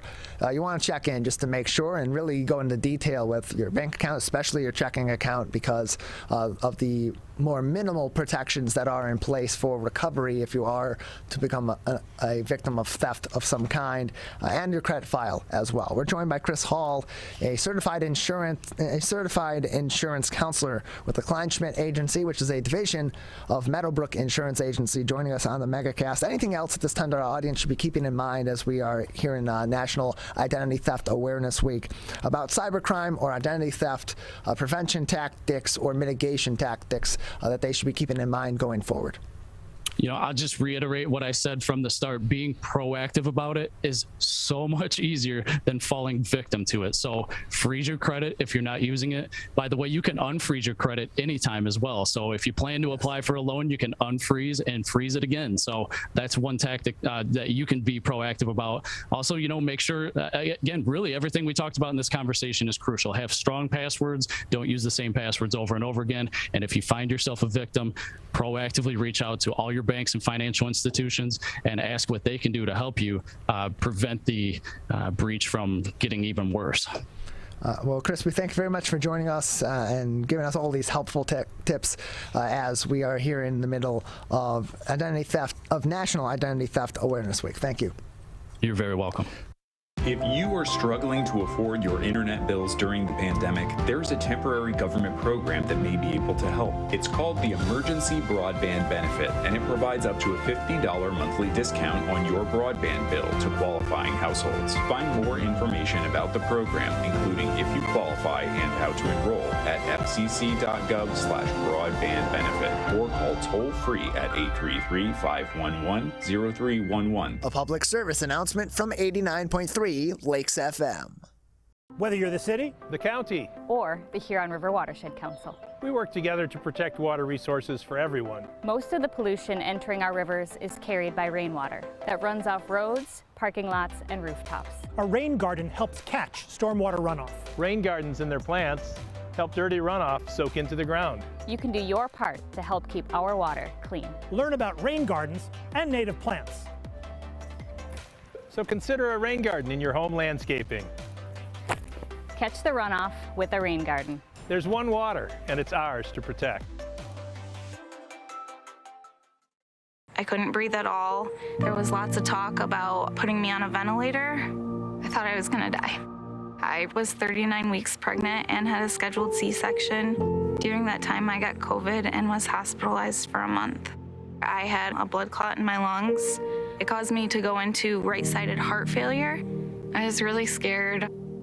I kept texting my husband and my mom, telling them how scared I was, and I was worried that he was gonna grow up without a mom.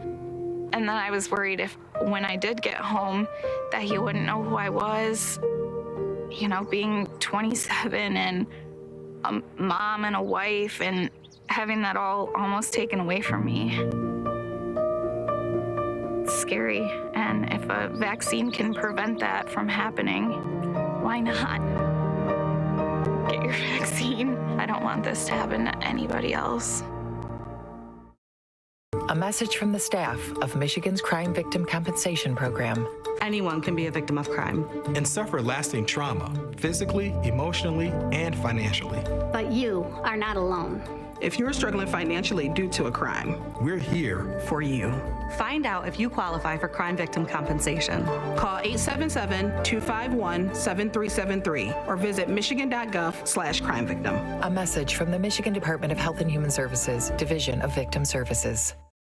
If you are struggling to afford your internet bills during the pandemic, there's a temporary government program that may be able to help. It's called the Emergency Broadband Benefit, and it provides up to a $50 monthly discount on your broadband bill to qualifying households. Find more information about the program, including if you qualify and how to enroll, at fcc.gov/broadbandbenefit or call toll-free at 833-511-0311. A public service announcement from 89.3 Lakes FM. You see certain things get reincarnated in your children. My daughter is very much inspired by my wife's artistic pursuits. So my daughter started making necklaces. She makes what we call affirmation fashion. I tell her every day that your black is beautiful. Your black is beautiful. Your black is beautiful. And if there's anything better than being beautiful, it's being smart. And if there's anything better than being smart, it's being kind. And reaffirming that every day is our method of making sure her chin never drops. My dad wasn't around, and I remember riding a bike and falling off and cutting myself, and me never just wanted to get back on it. People ask, how your children learn how to ride a bike, and you didn't. I didn't teach them. I just created an environment where they taught themselves, and all I had to do was be there.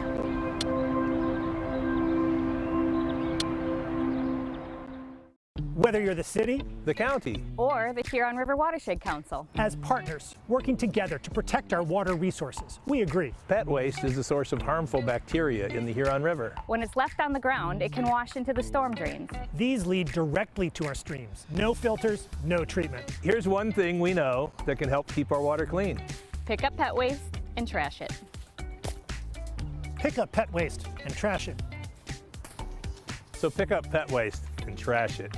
There's one water, and it's ours to protect.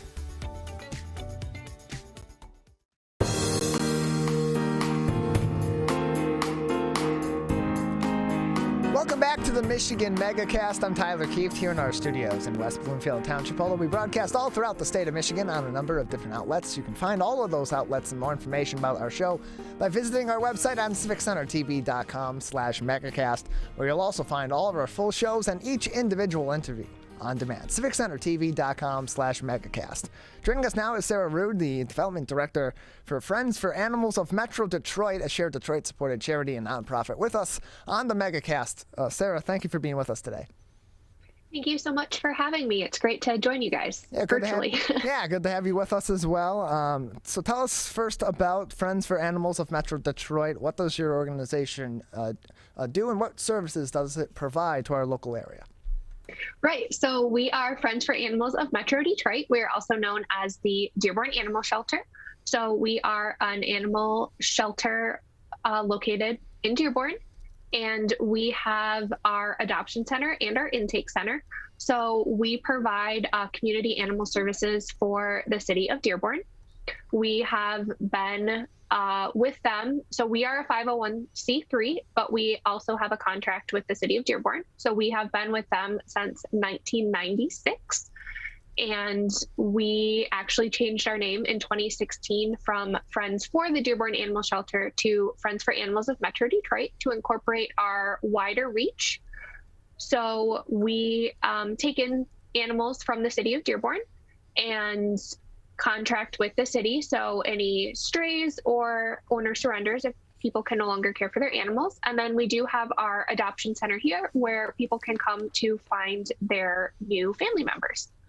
So Sarah, earlier on in the pandemic, in the really early portions of the pandemic, as people were at home, there seemed to have been a rush of people, rush to adopt animals and bring new pets into the home. How has that adjusted itself now that we are about 2 years into this pandemic? Obviously, there was a slowdown at some point, but has that momentum that was there in getting these animals out of these shelters and out of these rescues earlier on in the pandemic, has that continued as this has gone on? I think so. So right at the beginning of the pandemic, especially when we weren't sure if we would be able to stay open, if we would be considered a essential service, we got a ton of new foster volunteers. We had over 300 new applications for those who wanted to take our animals in, especially when they were working from home. We also did see our adoptions go way up as people were spending more time at home and had that time to introduce a new pet to their families. I definitely think the momentum has stayed there. It has slowed down a little, but we are still definitely up on our adoption numbers.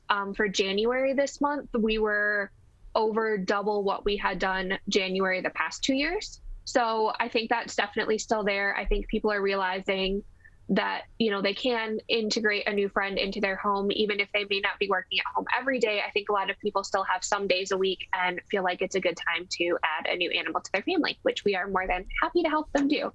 Yeah, consequently, on the other side, unfortunately, as much as we saw momentum be garnered for adopting animals earlier on in the pandemic, as things started to shift back to somewhat normal and people got back out into their regular daily lives, went back to the workplace, got back out in the community, they had less time to spend at home and continue to raise these animals or acclimate these animals to their homes. Many people then ended up giving up their pets or bringing them back to their shelters or bringing them to shelters as a result because they frankly weren't ready or prepared to be pet parents. Have we seen an uptick in that as well in our local area here in Metro Detroit?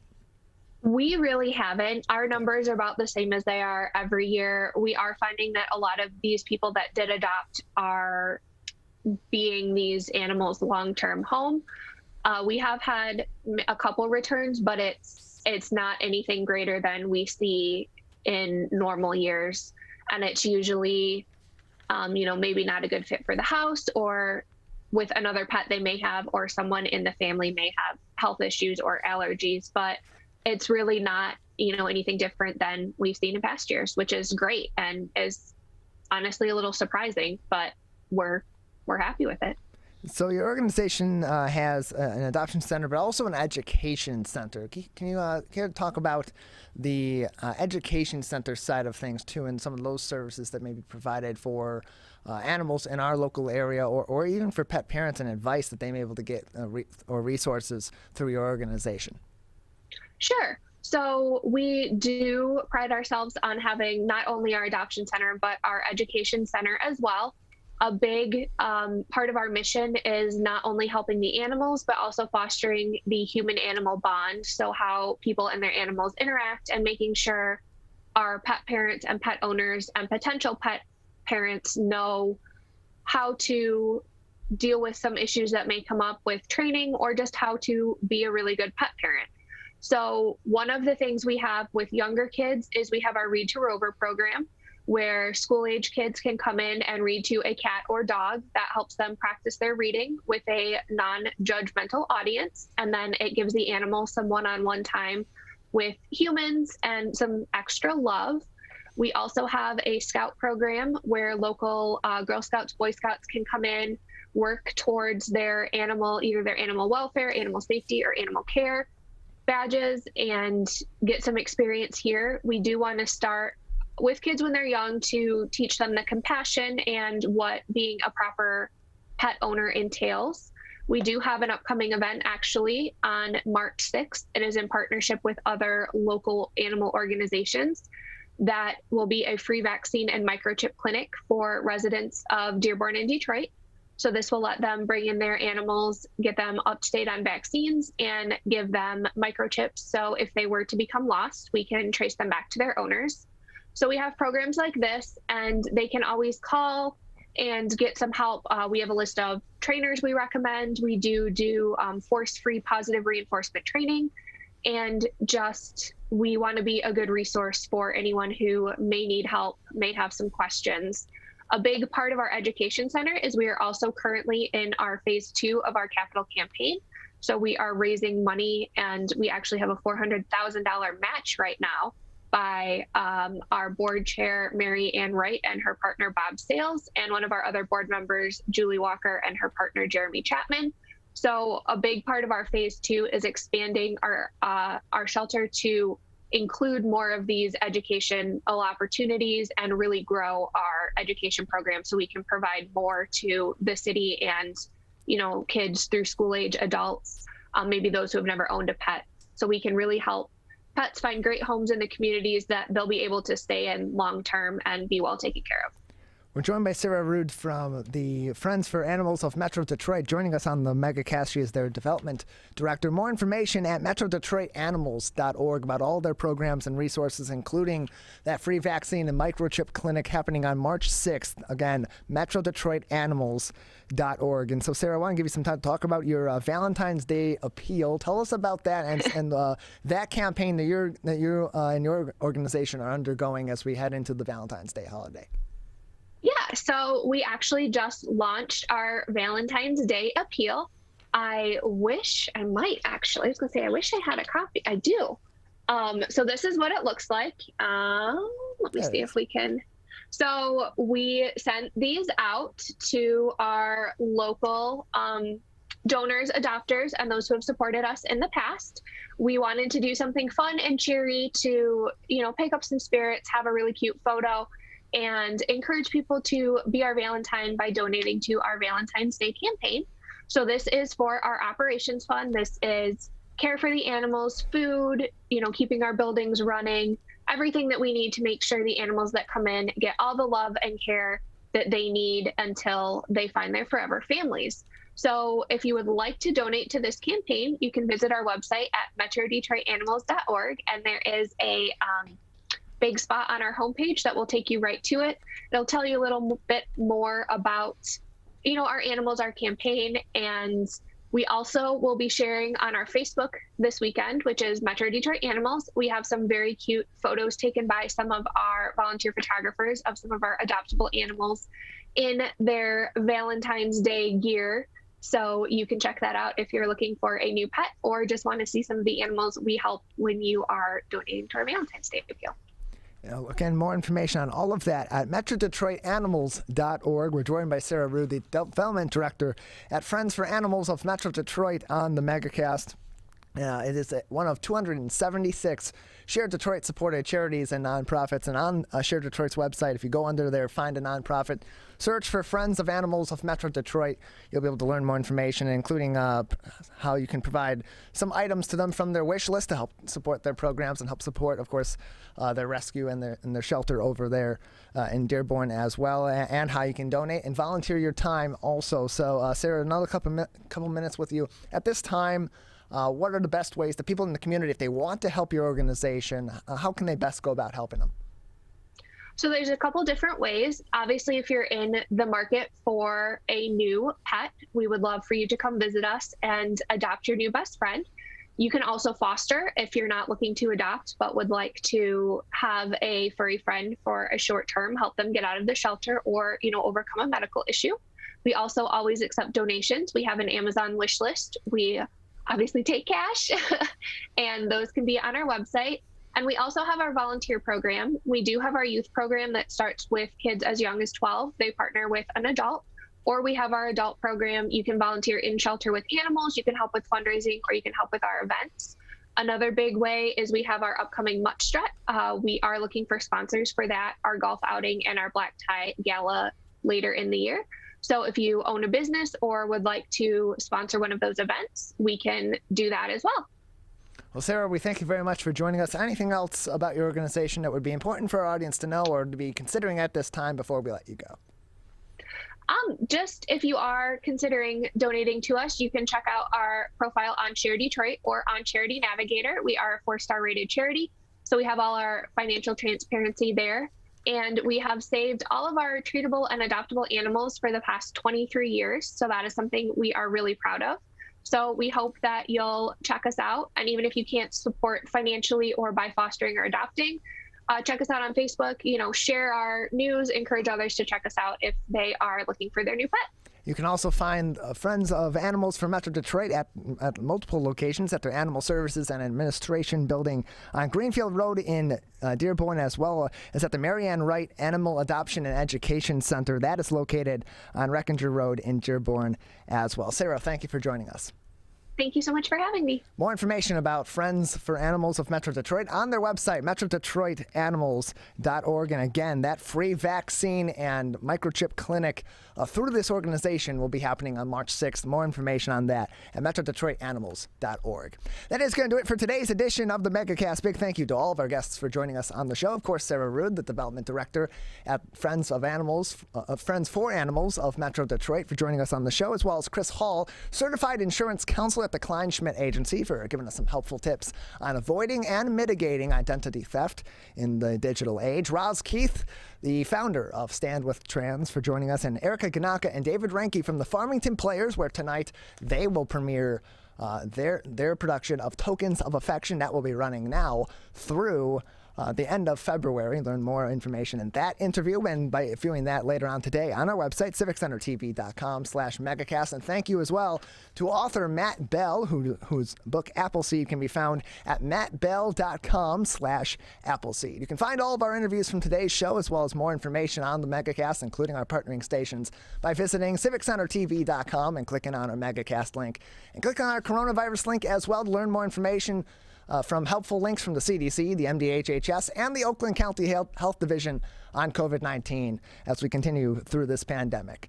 You can also find our top stories of each and every day on our website, civiccentertv.com/coronavirus as well. Keep up to date not only on COVID-19, but everything else making news all across the Great Lakes state on this, the Michigan Megacast. Big thank you to our crew for making this show possible each and every day. It's a small crew, but it is a scrappy crew, and we do a lot of great work over here. Big thank you to our technical director, Calvin Brown, getting us on the air, keeping us on the air, and running all the controls for us every day, Monday through Friday, 10 a.m. to 12 noon. Zoom. Our Zoom producer, Jared Clark, out at the offices of My Michigan TV in Troy, Michigan, for helping our guests get ready to come on the show. Larry Nyland, the king of television himself, our producer, for getting all of our shows booked and helping our guests prepare themselves, helping us prepare for each of these shows. And Maddie Mushton out at Master Control. We will be back Monday morning at 10 a.m.